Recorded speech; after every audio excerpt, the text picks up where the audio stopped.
Well, now we're approaching chapter 7, and we're entering a more challenging part of the book of Daniel, which will remind us in some ways of the book of Revelation. Chapters 7 to 12 take us into the realm of visions and dreams and symbols. Up to now, we have read about the visions and dreams of Nebuchadnezzar and Belshazzar. However, we now discover that Daniel himself has also received many dreams and visions from God.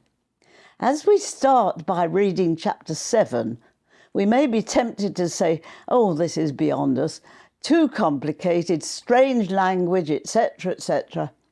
I would like to say that I believe that you, as an intelligent person, will enjoy the challenge and that it's not too hard. I'm asking you to read for yourself in your own time Deuteronomy chapter 30, verses 11 to 14, because this will encourage you. And just to say, it is not too hard. So I'm now going to read chapter 7. It's not a very long chapter, so let's read that and just get that into our mind. Very good, here we go. In the first year of King Belshazzar of Babylon, Daniel had a dream and visions of his head as he lay in bed. Then he wrote down the dream. I, Daniel, saw in my vision by night the four winds of heaven stirring up the great sea, and four great beasts came up out of the sea, different from one another. The first was like a lion and had eagle's wings. Then as I watched, the wings were plucked off, and it was lifted up from the ground and made to stand on 2 feet like a human being, and a human mind was given it. Another beast appeared, a second one, that looked like a bear. It was raised up on one side, had 3 tusks in its mouth among its teeth, and was told, arise, devour many bodies. After this I watched another appeared like a leopard. The beast had 4 wings of a bird on its back and 4 heads, and dominion was given to it. After this I saw in the visions by night a 4th beast, terrifying and dreadful and exceedingly strong. It had great iron teeth and was devouring, breaking in pieces and stamping what was left with its feet. It was different from all the beasts that preceded it and had 10 horns. I was considering the horns when another horn appeared, a little one, coming up among them. To make room for it, 3 of the earlier horns were plucked up by the roots. There were eyes like human eyes in this horn, and a mouth speaking arrogantly. As I watched, thrones were set in place, and an ancient one took his throne. His clothing was white as snow, and the hair of his head like pure wool. His throne was fiery flames, and its wheels were burning fire. A stream of fire issued and flowed out from his presence. 1,000 thousands served him, and 10,000 times 10,000 stood attending him.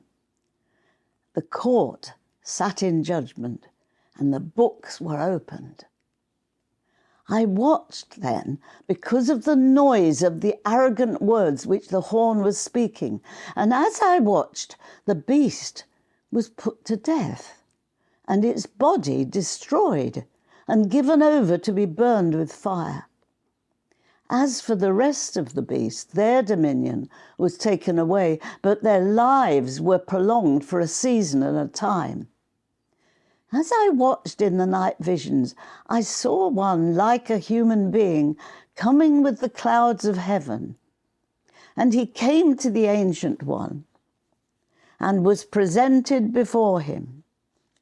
To him was given the glory and the kingship, that all peoples, nations, and languages should serve him. His dominion is an everlasting dominion that shall not pass away, and his kingship is one that shall never be destroyed. As for me, Daniel, my spirit was troubled within me, and the vision of my head terrified me. I approached one of the attendants to ask him the truth concerning all this. So he said that he would disclose it to me, the interpretation of the matter. As for these 4 great beasts, 4 kings shall arise out of the earth, but the holy ones of the Most High shall receive the kingdom and possess the kingdom forever and ever. Then I desired to know the truth concerning the 4th beast, which was different from all the rest, exceedingly terrifying, with its teeth of iron and claws of bronze, and which devoured and broke in pieces and stamped what was left with its feet, and concerning the 10 horns that were on its head, and concerning the other horn, which came up and to make room, for which 3 of them fell out. The horn that had eyes and a mouth that spoke arrogantly and that seemed greater than the others. As I looked, this horn made war with the holy ones and was prevailing over them until the Ancient One came. Then judgment was given for the holy ones of the Most High, and the time arrived when the holy ones gained possession of the kingdom. This is what he said. As for the 4th beast, there shall be a 4th kingdom on earth that shall be different from all the other kingdoms. It shall devour the whole earth and trample it down and break it in pieces. As for the 10 horns, out of this kingdom 10 kings shall arise, and another one shall arise after them. This one shall be different from the former ones, and shall put down 3 kings. He shall speak words against the Most High, shall wear out the holy ones of the Most High, and shall attempt to change the sacred seasons and the law, and they shall be given into his power for times, 2 times, and half a time. Then the court shall sit in judgment, and his dominion shall be taken away, to be consumed and totally destroyed. And the kingship and the dominion and the greatness of the kingdoms under the whole heaven shall be given to the people of the holy ones of the Most High.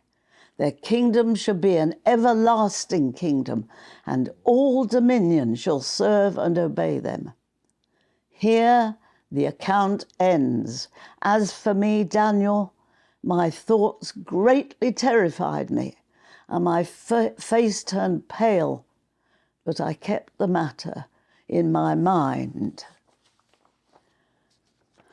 So we're starting to pick up part of the way that Daniel himself feels.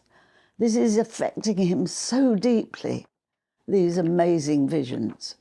And we just don't forget what we're doing. We're getting an overview. There is detail we can't possibly go into at this point, but we're getting this overview.